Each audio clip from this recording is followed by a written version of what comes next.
Hello students. तो जो आज की क्लास में हम एक छोटा सा टॉपिक लेकर आए हैं, quantization of electric charge.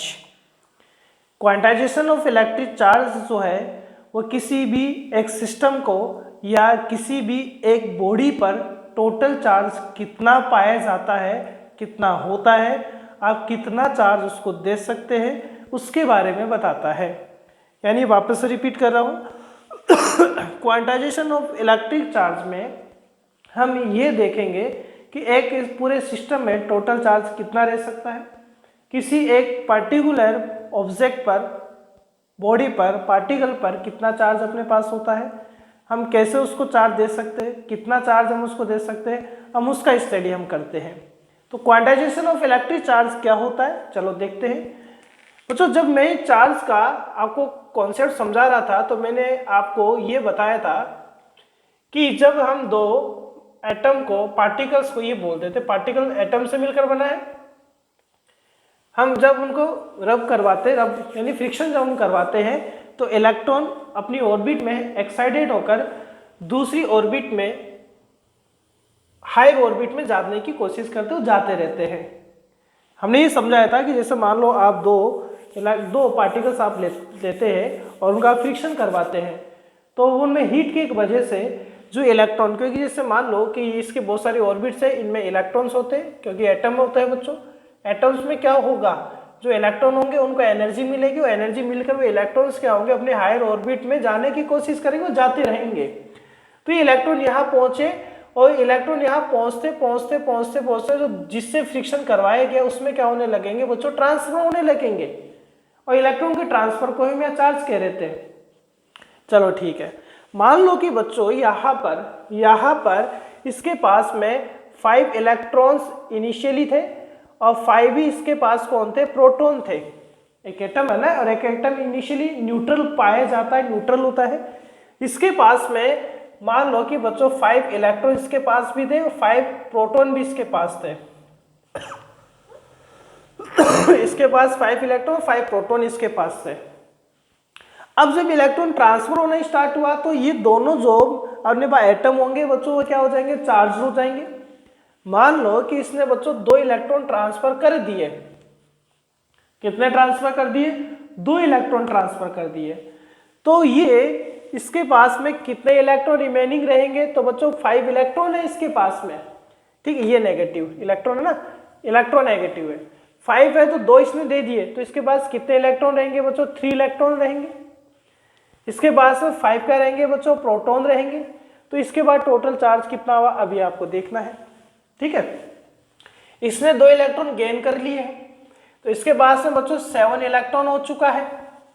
Electron कितना हो चुका, 7 हो चुका, 2 गेन कर लिए। तो इसके पास में प्रोटॉन तो एज इट इज 5 प्रोटॉन है, तो टोटल चार्ज इसका कितना है, चलो देखते हैं। हम यदि ये कॉन्सेप्ट समझ में आ गया तो हम क्वांटाइजेशन ऑफ इलेक्ट्रिक चार्ज समझ सकते हैं, जिसको इलेक्ट्रॉनिक प्रिंसिपल भी हम कहते हैं। तो देखिए Q इक्वल्स टू 3 इलेक्ट्रॉन और प्रोटॉन। इलेक्ट्रॉन प्रोटॉन का चार्ज क्या होता है बच्चों, सेम होता है। क्या होता है, तो ये जो आएगा वैल्यू वो कितना आएगा बच्चों, क्या 2 प्रोटॉन आएगा, नहीं आएगा, पॉजिटिव में। पॉजिटिव में इलेक्ट्रॉन और प्रोटॉन दोनों सेम होते हैं। इसको ऐसे भी तो लिख सकता हूँ भाई E और E, क्योंकि मैग्नीट्यूड में तो सेम है ना, नेचर में तो अपोजिट है। यदि मैं इसको E लिखता हूं, इसको E लिखता हूं, तो ये पॉजिटिव में कितना आ गया, 2E हो गया, नहीं हो गया। ये कितना हुआ, तो ये बच्चों ये माइनस का 2E हो रहा है, नहीं हो रहा है। तो ये इलेक्ट्रॉन दे रहा है तो इसमें एक्सेस में कौन रहेगा, पॉजिटिव चार्ज हो जाएगा, क्योंकि पहले न्यूट्रल था, इलेक्ट्रॉन इसने दे दिए तो पॉजिटिव एक्सेस में आ चुका, तो ये पॉजिटिव चार्ज होगा। इसमें नेगेटिव एक्सेस में आ चुका है इलेक्ट्रॉन गेन करने की वजह से, तो ये आपके पास टोटल चार्ज नेगेटिव में हो गया। तो हम क्या देख पा रहे हैं कि according to quantization of electric charge, total charge जो हो रहा है, देखिए एक तो प्लस भी होगा माइनस भी होगा। इलेक्ट्रॉन देगा तो पॉजिटिव होगा और इलेक्ट्रॉन लेगा तो नेगेटिव होगा। कितना हो रहा है, 2 इलेक्ट्रॉन का ट्रांसफर कर रहा है, तो ये नंबर ऑफ इलेक्ट्रॉन है, और किससे मल्टीप्लाई करने पर आ रहा है बच्चों, E से मल्टीप्लाई करने पर आ रहा है। यानी एक ऑब्जेक्ट, एक मेटल पर, ये कह सकते हैं आप, एक मटेरियल पर जो टोटल चार्ज होता है, वो टोटल चार्ज जो अपने पास है वो जितना इलेक्ट्रॉन ट्रांसफर हो रहा है उसके मल्टीपल नंबर के इक्वल आता है, इलेक्ट्रॉन के साथ उसके मल्टीपल नंबर के इक्वल आता है। तो हम ये कह सकते हैं ये एक जो चार्ज होता है वो टोटल चार्ज इलेक्ट्रॉन के मल्टीपल नंबर के क्या होता है, इक्वल होता है। इसे हम क्या बोलते हैं बच्चों, क्वांटाइजेशन ऑफ इलेक्ट्रिक चार्ज बोलते हैं। ठीक है, बात समझ में आई अपने पास में। यानी टोटल चार्ज जितना इलेक्ट्रॉन का ट्रांसफर होगा उसके बेसिस पर देगा, इलेक्ट्रॉन देगा तो ये पॉजिटिव में हो जाएगा, गेन करेगा तो नेगेटिव में हो जाएगा। अभी खत्म नहीं हुआ बच्चों ये टॉपिक, अभी इसको और भी समझा रहा हूं मैं, इसका दूसरा मीन भी हम समझते हैं। तो यहाँ Q कौन है बच्चों, Q यहाँ चार्ज है आपके पास में, total charge, A number of transfer electron है, E अपने पास 1.6 इंटू 10⁻⁻19 कूलम है। इसका दूसरा मीन अपने पास क्या है कि N इक्वल्स टू क्या है, QYE हो रहा है अपने पास में। यानी यह N कौन है, number of electron multiple number है, 1 2 3 4 इसी तरीके से चलेगा, मल्टीपल नंबर है ना। क्या किसी हम दूसरे ऑब्जेक्ट को क्या हम इतना चार्ज दे सकते हैं 1.3? नहीं दे सकते। हम कितना दे सकते हैं 1 2 3, हम इलेक्ट्रॉन के फॉर्म में देंगे ना।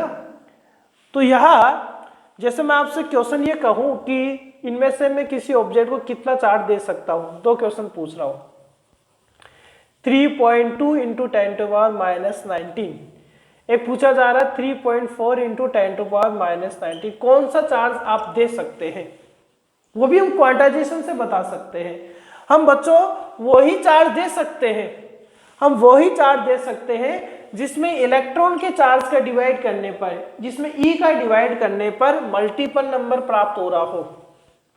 हम वही चार्ज दे सकते हैं जिसमें इलेक्ट्रॉन के चार्ज का डिवाइड करने पर मल्टीपल नंबर प्राप्त हो रहा हो। यदि मल्टीपल नंबर आपको प्राप्त नहीं हो रहा है तो हम वो चार्ज नहीं दे सकते। जैसे इनमें से देखते हैं, फर्स्ट वाला में देखते हैं, N देखो Q कितना है बच्चों, इसमें 3.2 इंटू 10⁻⁻19 है, ये कितना है 1.6 इंटू 10⁻⁻, ये कैंसिल आउट, ये कितना आएगा बच्चों आपके पास 2 आएगा, हम दे सकते हैं बच्चों क्योंकि मल्टीपल नंबर आ रहा, कोई पॉइंट में नहीं आ रहा आपके पास में। इसी तरीके से सेकंड की यदि बात करें तो N कितना आएगा 3.4 इंटू 10⁻⁻19, 1.6 इंटू 10⁻⁻, ये कैंसिल आउट, पॉइंट से पॉइंट, तो कितना आएगा बच्चों 2.1 के अप्रोक्सीमेट आएगा। हम ये चार्ज नहीं दे सकते, ये चार्ज नहीं हो सकता। तो हमें क्वांटाइजेशन से तो टोटल चार्ज के बारे में पता चल रहा है और हमें ये भी पता चल रहा है हम कितना चार्ज दे सकते हैं, कितना दे सकते हैं, वही चार्ज हम दे सकते हैं जिसमें इलेक्ट्रॉन का चार्ज का डिवाइड करने पर एक मल्टीपल नंबर आपके पास प्राप्त हो रहा है। तो ये क्वांटाइजेशन ऑफ इलेक्ट्रिक चार्ज है और ये चार्ज का एक प्रॉपर्टी है। ठीक है बच्चों, थैंक यू।